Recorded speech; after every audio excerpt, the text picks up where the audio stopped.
Obviously, Kmatz threw the heck out of the ball tonight, and it looked like, 7 innings, but obviously it looked like he could continue on. He just kept getting better and better, and it's hard to say that when he struck out the first 5 hitters. And they're a very good offensive team. They do not punch a lot. They walk. They find ways to get on base. And I thought, as I was telling Jacob on the way over here, being in the dugout, you live through the guys on the field a little bit, and you can really feel their emotion. And watching that come out of Nelly yesterday and that emotion coming out of Jacob tonight made you really feel like that special moment, the fire that's in them right now. And each of the guys, I said it yesterday, how they feed off one another. So I really, really love from when we show up to the field till when Travis breaks it down at the very end of the ball game, and the energy that's brought through these guys. It's exciting. And you watch a guy like Dallas, how hard he plays, how hard he practices each day to come up in a big moment right there and driving a couple runs. Just an outstanding ball game, great competition.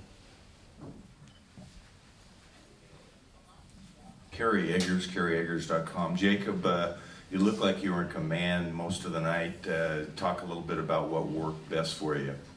Oh, it was just sticking to the plan, and it's cliche, but it's true. It's putting the plan together with Dor for the game, and mixing between my pitches and fastball in and out, just getting ahead too and attacking guys, and that's really what it comes down to. And had pretty much had 3 of my 4 pitches working, so just throwing those in the zone when I need to and out of the zone when I need to, and usually that leads to good things. Jacob, I couldn't help but think about you this time last year, watching the team in Baton Rouge, here in town, hurt. I wonder if there's a way to sum up what this means in light of everything you went through in the off season and having to watch last year like that. Yeah, no, it feels awesome to just be out there in that environment again, and you watch it on TV from the couch and you put yourself in that position, and just feeling it and being in that moment, you're present with it, and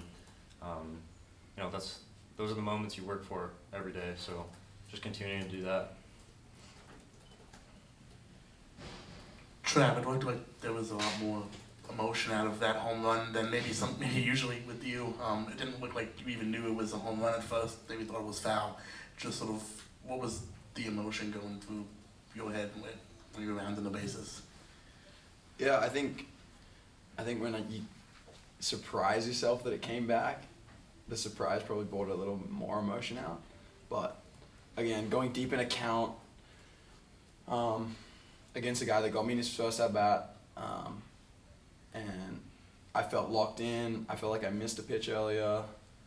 I just missed his curveball the pitch or 2 before. Like, I was kind of in that state of a real compete mode, compete at bat, and he threw a pitch up and in, and to get to that, and again, playoff atmosphere, 2-run shot, those things, and the surprise of it coming back fair, it just led to a little emotion. But you got to keep the boys fired up, and I think Jacob was just setting the tone with his energy and the way he was attacking hitters.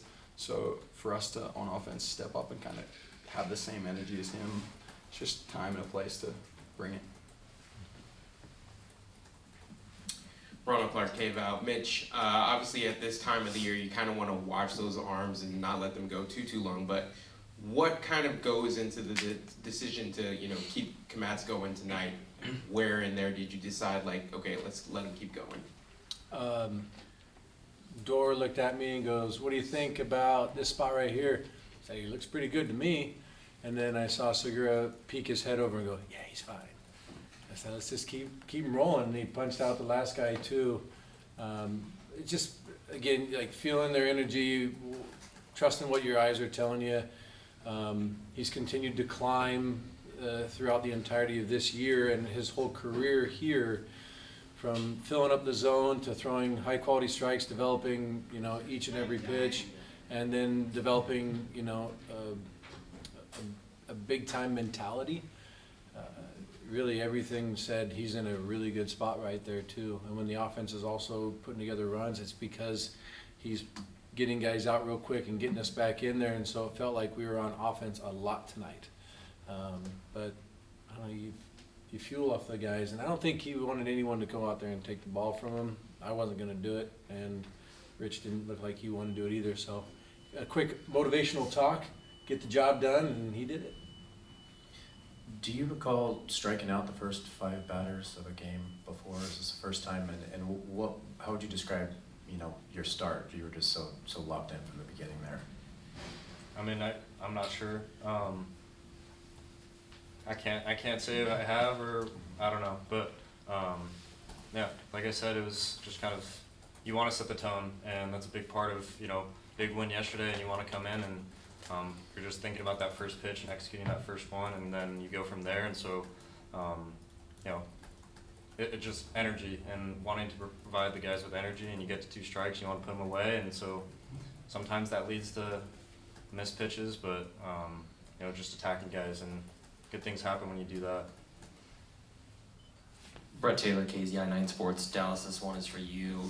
Up to that point in the game in the 5th inning, this was still very much a close game, and you obviously had that opportunity to kind of give the team that little extra cushion.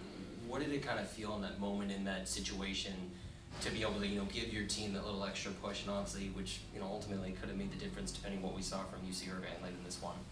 Yeah, no, I think that especially in a situation like that when it's still tight, being able to push a few more runs across the board, especially when Jacob been dealing the entire game and competing out there for us like that, being able to just help the squad out regardless of what the result would have been, just getting the runs in like we got them in, I think that's the best feeling, because everybody's competing so hard and you want to do what you can to get the runs across and win for your boys. So.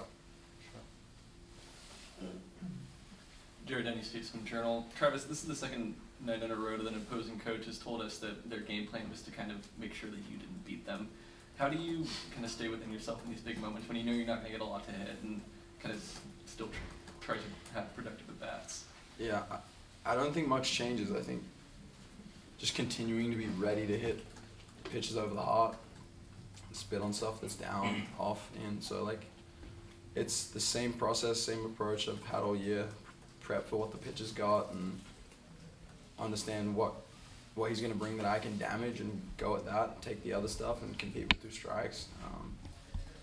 Same approach. I think it hasn't changed much. I think I got hot early in the year. The teams we faced in the regular season probably had similar approaches. They just haven't had the chance to talk about it in the media. I think, yeah, just same old process, and be ready to damage missed pitches. Does it seem like they're approaching you any different, or is it the same as it's? No, I mean, they went at me. I didn't have a walk today. Yeah. As much as it's don't let him beat you, I've had multi-walk games all year, and they went right at me. So they had a plan, and again, I was only 1 for 4. They got me out a couple times, and I'm just competing. Mitch, you're 1 win away from the Super Regional. How do you feel about where this team is going into tomorrow's action? I mean, obviously, I think from everything that the guys have gone through throughout the year, they're hitting their stride. They're continuing to get better. You got guys like these gents that are sitting up here right now that inspire the group. I mean, cool seeing Dali up here in front of the microphone, and he's a guy that I'm telling you, you tell him to do something, he's going to get it done. I don't think I've ever had to yell at the guy once, or you just know he's. I told my dad had a blue healer. You tell him to go get the ball, he's going to go get the ball. You tell him to get the job done for the boys, he's going to get it done. You tell him to lift heavier weight, he's going to lift heavier weight. It's the makeup of the clubhouse. I know Travis kicked me out of there the other day. He said it's for the boys, it's not for me to be in there. But it's like you want to be around them more and more, because they got such a good bond with one another. Sometimes you get in the dugout pregame and it'll be quiet, and that can make you nervous, right, when you have that kind of group. But right now, pregame, just listening to them talk and how they go about their routine, how they joke with one another and stay loose, and kind of the identity that they are building throughout their time at the field or even away from the field. I like where we're sitting at right now, and I like the guys that are available. I'm just excited to be back at the field and continue this on. Is Bridger available? Can he go tomorrow if you need him? He'd be ready to go right now if you asked him to.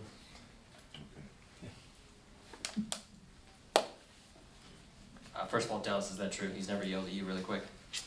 No, I don't think so. No. Okay, just want to double check. It's Want to get a true, second no, yeah. opinion. Coach, you talked a lot about the energy. I know that some, coaches may want to see less energy, more laser focused. Others maybe more energy. What do you prefer to see from this team? Do you like to see more energy, less energy, a balance? What's your take on that? It depends on it depends on the guy, but all in all, I want to see passion for the game. I want to see passion for everything that they do.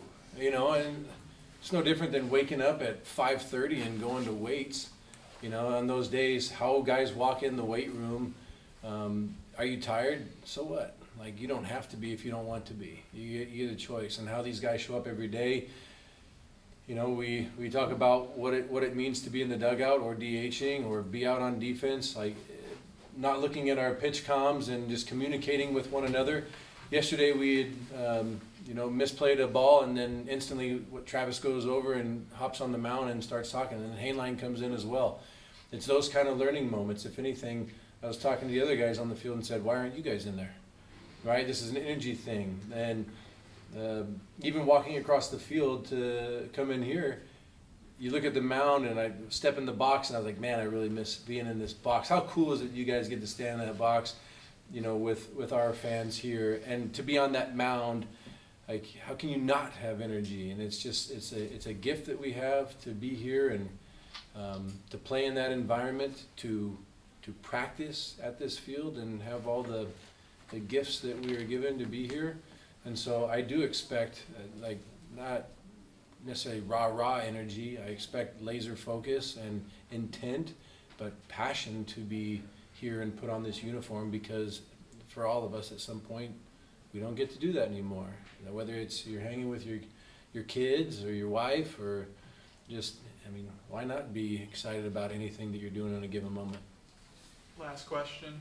Mitch, one guy we haven't really talked about is Hainline. That was a pretty, 3 hits, that was a pretty complete game from him. Yeah. Is this a night like tonight, sort of justified, bringing him in here, and, how is he solidifying the bottom of the order, and how important that is to set up, the guys above him? Yeah, we bounced him around all over the order this year, and finding his place and his identity here as well. He's got a ton of great guys around him that are showing him the way of how we do things, and I think he's continued to adapt to that, and paying attention to what he's saying, how he's walking around. I guess I didn't notice the at-bats as much today as I noticed the defense and how he pressed on a ball and made a quick play. His pregame, how he's taking it real seriously, making good throws, firing it across in pregame, and then trusting it out there. He's communicating well. I see him smiling a lot. And even after, Boz called him off on a pop-up in the infield, and then Hainline proceeded to say, hey, it's on my side of the bag. Yeah. I can catch this one. But joking as opposed to, taking it overly serious or being too tense.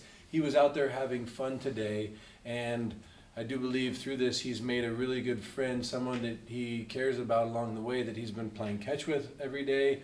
And Travis is a pretty intense guy. He's a competitor, and he's got a lot of wisdom for a young age, but it's taking those guys in and accepting each other for their differences. I think that when we recruit, when we bring people into this environment, you got to have thick skin. You got to work your butt off. You got to be able to handle the truth. And I think just more and more every day, he's able to have tough conversations. He's able to take the hard convo about, you got to do this better. We got to work here. We got to put in more time. He's a really good kid, and he's gonna be playing baseball for a long time. No hard feelings, Trav? No, but I want to touch on that. Like, he's making plays out there right now that are really tough athletic plays, and he makes them look easy. It's pretty special the way making plays for the pitches right now. I know that like Kmatz and other guys are appreciative of how he's playing shortstop right now, and for him to go out and get 3 knocks, he's walking around, running around with a lot of confidence and flushing shit soon. Ooh, flushing stuff. My bad. Don't cancel me. Flushing stuff sooner than he did previous in the year. He's learning, he's growing, and he's okay that he's at the bottom of the lineup. He probably hit in the 3-hole last year for Washington State, so he's down there, going up with all the confidence, playing D with all the confidence, and like gets out in an at bat. He's back out there with. You don't even notice. Like he's really learning how to be present, be on D, then be on offense, and have a plan, and just continue to grow. And he's making real strides. And I think him, Guerra, like you can see the at bats getting better. And for us to have that depth in the lineup late, I think again, I don't think we're gonna be beatable. Yeah. When's the last time he yelled at you, guys? Who? Every day. That's not true. He Like wants to say 5 minutes from like later. he wants to say that, but For using profanity in the meeting. No. That's later. not honestly not that often. He'll try to get mad and then he'll laugh. It's sandwich it a little bit. I, Travis and I, like, usually when I have conversations with guys, it's one-on-one. I know that, you know, getting showed up, you don't want to show them up in front of their peers. I think Travis and I have had many conversations. I care about you guys all know that if you talk to me about Travis, I care about him through and through. I love his story, his background, and what he brings to the table. I love where he wants to go in life and what he wants to do. If anything, like few people aspire to do as many wonderful things as he does, but it also makes it fun because it challenges us as coaches to push him even harder. You know, and he comes over and gets in my ear, especially after he hits a homer, and I can't understand a word he's saying because he's talking a million miles an hour. I just slowly push him over there, go back to the boys. He's good.